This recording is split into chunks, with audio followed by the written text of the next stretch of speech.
Assalamualaikum warahmatullahi wabarakatuh. Perkenalkan saya Nabila Amani Fatihah dengan NIM 0603523002. Di sini saya akan mempresentasikan tentang tokoh Alfred Adler. Alfred Adler adalah seorang psikolog, dokter, terapis, sekaligus pendiri awal aliran psikologi individual. Ia menekankan terhadap pentingnya perasaan inferior dianggap elemen penting dalam mengembangkan teori psikologi individual. Alfred Adler menganggap manusia adalah individu utuh, bukan seperangkat elemen. Adler adalah seorang pertama yang menekankan pentingnya elemen sosial dalam mengatur proses individual yang membawa psikiatri pada komunitas psikolog. Sebuah survei dari Review of General Psychology meletakkan Adler pada peringkat ke-69 sebagai psikolog yang teorinya paling banyak dikutip pada abad 20. Alfred Adler dilahirkan di Mariahilfer, Starbe, kota Vienna, Austria, pada 7 Februari 1870. Adler adalah anak ketiga dari 7 bersaudara dari sepasang pedagang makanan pokok. Adler muda adalah penderita dari rakitis dan memiliki masalah persaingan dengan saudara-saudaranya. Adler menikah pada tahun 1898 dengan Reisa Epstein, memiliki 5 orang anak. Adler meninggal pada tahun 1937 di Scotland akibat serangan jantung. Jenazahnya dikremasi di Edinburgh tetapi menghilang. Abu jenazah Adler baru ditemukan pada tahun 2007 di sebuah peti mati di krematorium Warriston. Pada tahun 2011, abu tersebut dikembalikan ke kota kelahirannya, Vienna, untuk dimakamkan ke sana. Adler memulai karirnya sebagai dokter spesialis mata, kemudian beralih menjadi dokter umum. Pada tahun 1910, ia, Sigmund Freud, Rudolf Reitler, Wilhelm Stekel membentuk Vienna Psychoanalytic Society, sekaligus menjadikan Adler sebagai pemimpin pertamanya.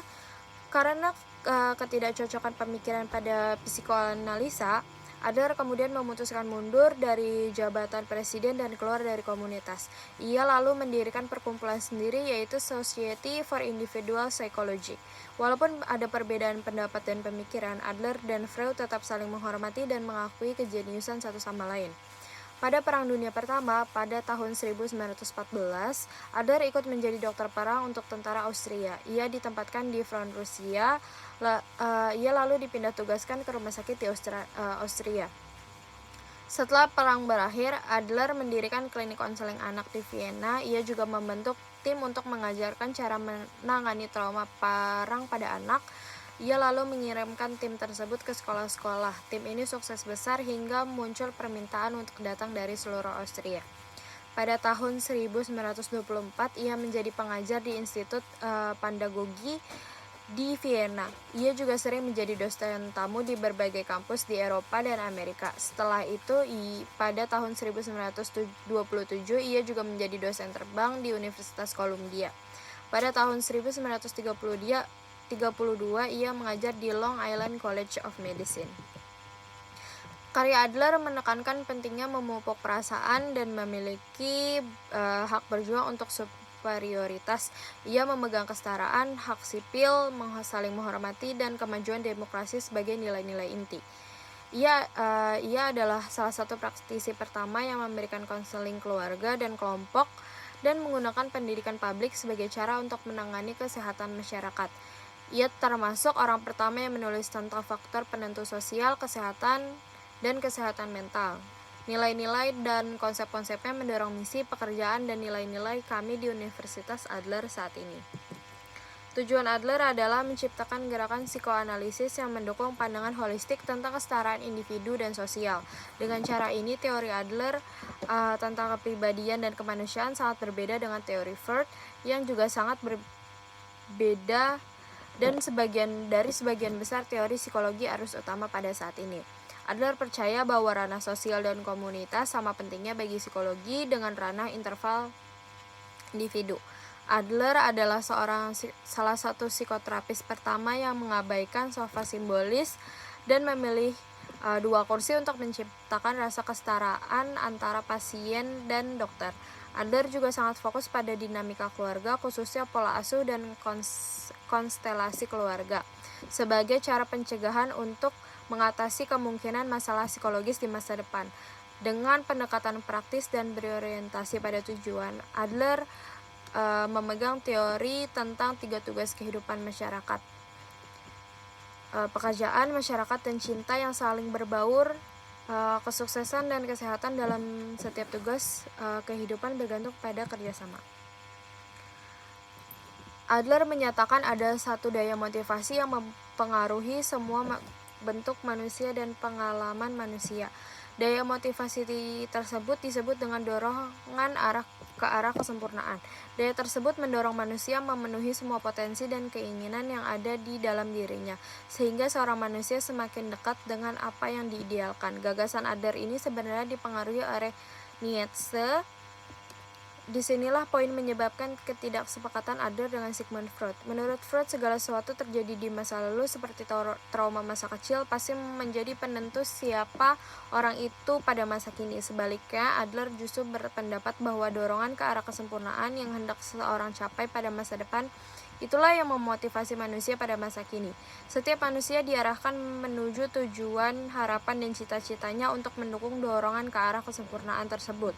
Adler menyatakan bahwa ada ide lain, yakni kepentingan sosial untuk kepekaan sosial. Dengan ide ini, manusia sedang mengarahkan dirinya menuju kesempurnaan akan mempertimbangkan lingkungan sosialnya. Pemikiran-pemikiran Adler dipengaruhi oleh filsuf Hans Feihinger dan karya sastra dari Dostoevsky. Dan waktu masih menjadi anggota Vienna Psychoanalytic Society, ia mengembangkan teori inferioritas organik dan kompensasi. Pengembangan ini menuntun Adler untuk masuk ke dunia fenomenologi dan mengembangkan karya terkenalnya yaitu The Inferiority Complex. Adler adalah seorang pragmatis dan ia percaya bahwa orang awam pun juga perlu memahami penggunaan ilmu psikologi. Adler juga salah satu pendukung awal feminisme di psikologi dan di dunia sosial. Ia percaya bahwa perasaan superioritas dan inferioritas sering kali dikarenakan gender dan diekspresikan dalam bentuk karakteristik feminim dan maskulin. Dasar pemikiran Adler. Adler juga dipengaruhi filsuf-filsuf macam Kant, Nietzsche, dan Virchow dan Smoot. Aliran Adler yang dikenal sebagai psikologi individual memfokuskan pada psikologi sosial, komunitas, sekaligus psikologi dalam. Adler adalah tokoh awal yang fokus dalam pencegahan abnormalitas. Ia mengajarkan pada guru dan orang tua untuk memperbolehkan anak untuk melatih kemampuan dalam mengambil keputusan sambil bekerja sama dengan yang lain. Adler menganggap bahwa lingkungan sosial punya dampak psikologi yang sama besarnya dengan alam pemikiran internal, pemikiran individu itu sendiri. Bagi Adler, dinamika kekuasaan dan kompensasi sama pentingnya dengan seks, jenis kelamin, dan politik, juga sama pentingnya dengan libido. Teori yang dikembangkan Adler itu ada 5. Yang pertama adalah tentang tujuan hidup, yang kedua cara melihat manusia, yang ketiga adalah tentang pemikiran manusia finalisme faksional, yang keempat adalah inferioritas, yang kelima adalah urutan kelahiran. Di sini ada kata-kata yang terkenal dari Alfred Adler, yaitu jika kita memaksakan diri kita untuk tersenyum, maka sesungguhnya kita pun merasa tersenyum. Singkatnya, suasana hati kita mengiringi postur tubuh, dan yang lebih penting lagi, orang di sekeliling kita cenderung merasa apa yang kita rasakan. Suasana hati itu sangat menular. Demikian presentasi saya tentang tokoh Alfred Adler. Bila ada kesalahan kata mohon dimaafkan. Wassalamualaikum warahmatullahi wabarakatuh. Assalamualaikum warahmatullahi wabarakatuh. Perkenalkan, saya Kala Siti Rahmah dari jurusan Psikologi dengan NIM 0603523045 akan menjelaskan tokoh psikoanalisis Sigmund Freud.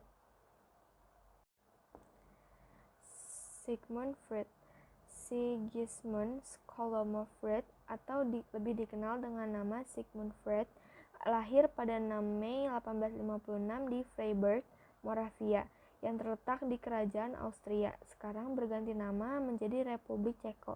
Dirinya merupakan anak dari Jacob Freud dan Amalia Nathanson. Tahun 1923, Sigmund Freud didiagnosis mengidap kanker mulut karena kebiasaannya merokok. Pada akhirnya, Sigmund Freud meninggal pada 23 September 1939 sekitar pukul 3 pagi.